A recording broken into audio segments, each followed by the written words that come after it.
ബി.ജെ.പിയുടെ സംസ്ഥാന അധ്യക്ഷനായിട്ട് രാജീവ് ചന്ദ്രശേഖർ ചുമതലയേൽക്കുമ്പോൾ അദ്ദേഹം പറഞ്ഞൊരു കാര്യം, ബി.ജെ.പിക്ക് കേരളത്തിൽ ഒരു മാസ്റ്റർ പ്ലാൻ ഉണ്ട്, അതനുസരിച്ചായിരിക്കും കാര്യങ്ങൾ പോവുക.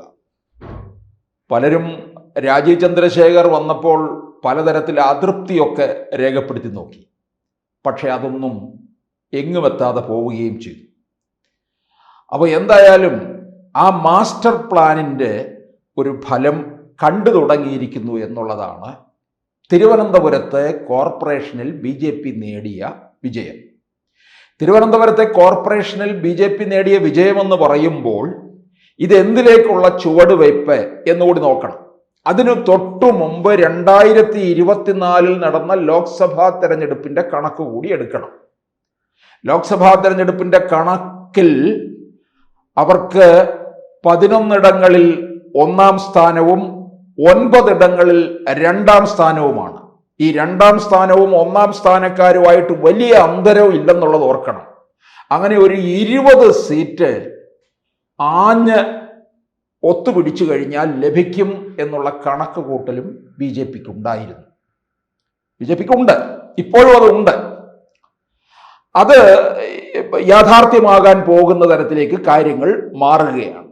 ഇപ്പോൾ തിരുവനന്തപുരം കോർപ്പറേഷനിലെ കാര്യങ്ങൾ എടുത്താൽ, ഇതിനകത്ത് തിരുവനന്തപുരം കോർപ്പറേഷനിൽ ഇത് വരുന്ന 4 നിയമസഭാ മണ്ഡലങ്ങൾ നോക്കുക.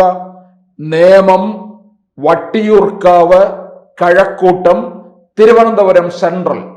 ഇത് 3 ഇടങ്ങളിൽ നേമത്തും കഴക്കൂട്ടത്തും വട്ടിയൂർക്കാവിലും ബി.ജെ.പി. തന്നെ മുന്നിൽ നിൽക്കുകയാണ്.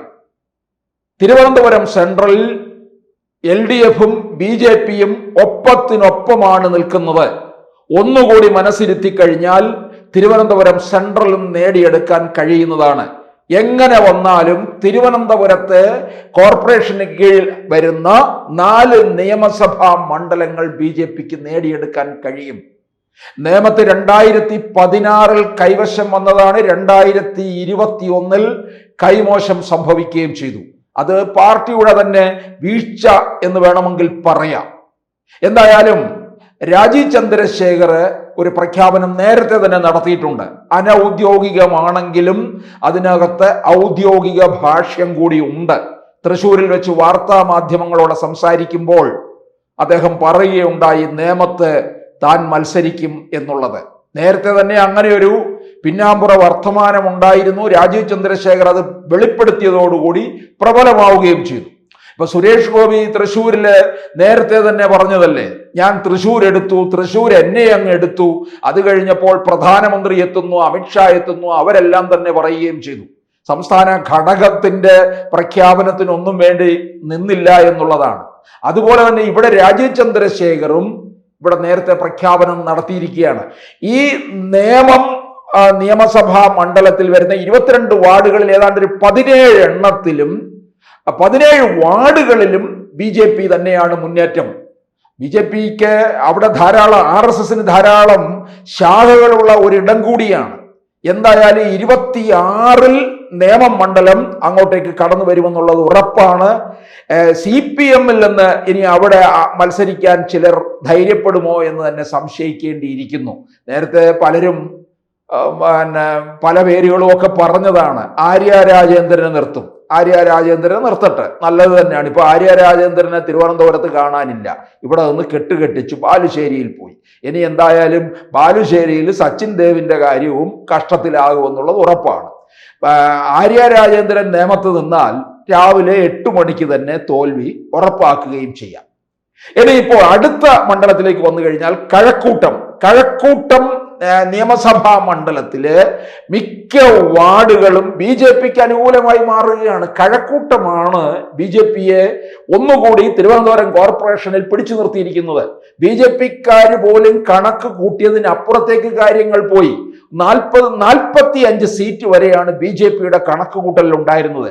ബി.ജെ.പിയുടെ അകത്തുള്ള ചിലരൊക്കെ അടക്കം പറയുന്നുണ്ടായിരുന്നു, ഇത്തവണയും കിട്ടുമെന്ന് തോന്നുന്നില്ല, കാരണം പലയിടങ്ങളിൽ ഉൾപ്പോരുണ്ട്, പാലം വലിക്കാനുള്ള സാധ്യതയുണ്ട് എന്നൊക്കെ പറയുന്നുണ്ടായിരുന്നു. പക്ഷെ അതിനെ എല്ലാം തകിടം മറിച്ചുകൊണ്ടാണ്. കാരണം ഈ തിരുവനന്തപുരം കോർപ്പറേഷൻ കിട്ടിയതിന്റെ പിന്നില് ഈ സംസ്ഥാന ഭരണത്തിൻ്റെ നേരിട്ടുള്ള ഗുണഭോക്താക്കൾ എന്ന് പറയുന്നത് തിരുവനന്തപുരം ജില്ലക്കാരാണ്.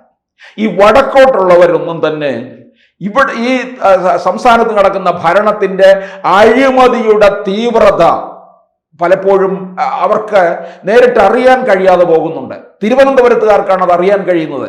പിന്നെ തിരുവനന്തപുരത്ത് മേയർ ആര്യ രാജേന്ദ്രൻ പാർട്ടിക്ക് ഉണ്ടാക്കി വെച്ച ഡാമേജ് എന്ന് പറയുന്നത് ചില്ലറയല്ല, ഒരിക്കലും തീരത്തിൽ എന്നുള്ളതാണ്. CPM-നൊക്കെ എത്രയോ നല്ല മേയർമാരുണ്ടായിരുന്നു.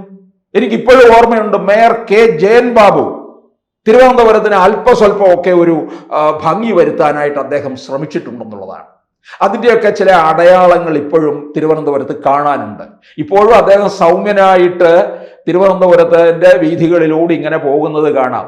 ഒരു CPM-ന്റെ ധാർഷ്ട്യമൊന്നും അല്ലെങ്കിൽ മുഖഭാവമൊന്നും അദ്ദേഹത്തിൽ ഇല്ല എന്നുള്ളതാണ്. ഏറ്റവും സൗമ്യനായിട്ടുള്ള ഒരു CPM-കാരനാണ് അദ്ദേഹം. അപ്പോൾ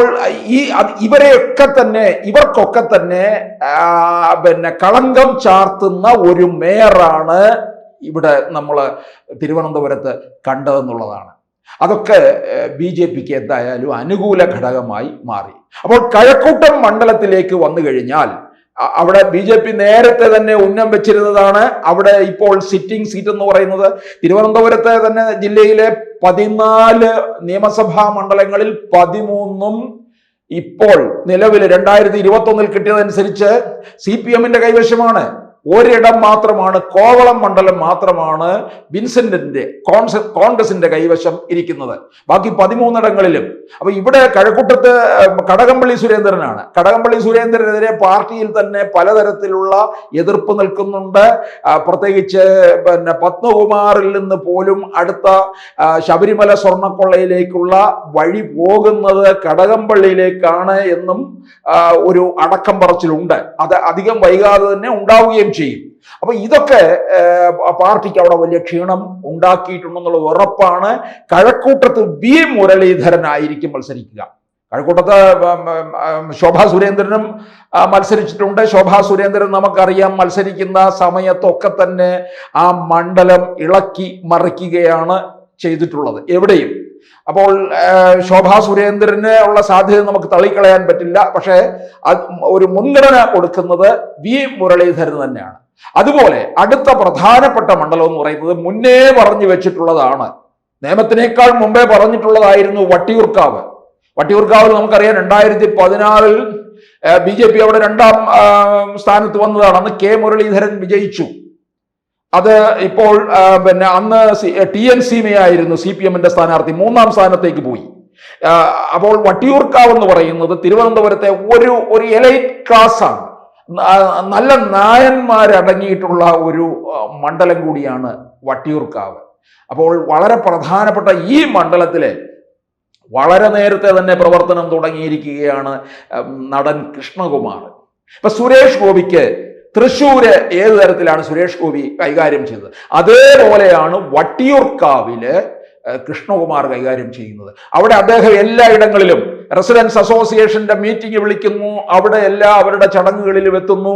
അതുപോലെ തന്നെ സാമുദായികമായിട്ടുള്ള മീറ്റിങ്ങുകളില്, ചാരിറ്റി പ്രവർത്തനങ്ങളില് എല്ലായിടങ്ങളിലും കൃഷ്ണകുമാറിന്റെ കണ്ണെത്തുന്നുണ്ട്, കൃഷ്ണകുമാറിന്റെ സാന്നിധ്യവും ഉണ്ടെന്നുള്ളതാണ്. ഇപ്പോൾ കോൺഗ്രസിന്റെ അമരക്കാരനായിട്ട് K. മുരളീധരൻ തിരുവനന്തപുരം കോർപ്പറേഷൻ നയിച്ചു കഴിഞ്ഞപ്പോൾ ഒരു ചെറിയ നോട്ടം വട്ടിയൂർക്കാവിലേക്ക് പിന്നെയും വന്നിട്ടുണ്ട്. അങ്ങനെ വരുമ്പോൾ അതിശക്തമായ മത്സരത്തിലേക്ക് കടക്കും എന്നുള്ളതാണ്. കാരണം മുരളീധരന്റെ കൈവശം വളരെ സുരക്ഷിതമായിട്ടിരുന്ന ഒരു മണ്ഡലമായിരുന്നു വട്ടിയൂർക്കാവ്. ഈ വട്ടിയൂർക്കാവിൽ നിന്നാണ് വടകരയിലേക്ക് വണ്ടി കയറ്റിയത്. അതോടുകൂടി കോൺഗ്രസിന്റെ കയ്യിലിരുന്ന മണ്ഡലം പോവുകയും ചെയ്തു. ഇതുപോലെ പോയതൊന്നാണ് കോന്നി. അത് കോൺഗ്രസ്സുകാരുടെ പിടിപ്പുകേടാണ്.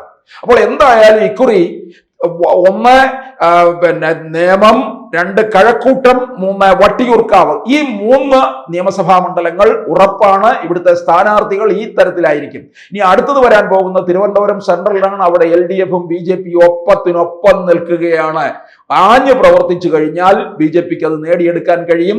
UDF-ൽ നിന്ന് അവിടെ മത്സരിക്കാൻ പോകുന്നത് UDF-ലെ ഘടകകക്ഷിയായ CMB-യിലെ CP ജോൺ ആയിരിക്കും. CP ജോൺ അവിടെ പ്രവർത്തനം ആരംഭിച്ചു കഴിഞ്ഞിരിക്കുകയാണ്. കോൺഗ്രസിലെ ശബരിനാഥൻ അവിടെ നോട്ടം ഇട്ടതാണ്. അരുവിക്കരയിൽ സ്റ്റീഫനോട് പരാജയപ്പെട്ടാണല്ലോ ഇനിയിപ്പോൾ എത്തി കൗൺസിലറായി. ഏതായാലും കൗൺസിലറായി കോൺഗ്രസ്സുകാർ കൊണ്ടുപോയി ഒരു മൂലയ്ക്ക് ഒതുക്കിയിരുത്തിയിരിക്കുകയാണ്. ഇനിയിപ്പോൾ അവിടെ CMP തന്നെ മത്സരിക്കുമെന്നുള്ള ഉറപ്പാണ്. BJPയുടെ സ്ഥാനാർത്ഥി പട്ടിക അധികം വൈകാതെ അവിടെ തീർച്ചപ്പെടുത്തും. എന്തായാലും ഈ 3 നിയമസഭാ മണ്ഡലങ്ങൾ ഉറപ്പ് തന്നെയാണ്. തിരുവനന്തപുരം ജില്ലയിൽ വേറെയുണ്ട്.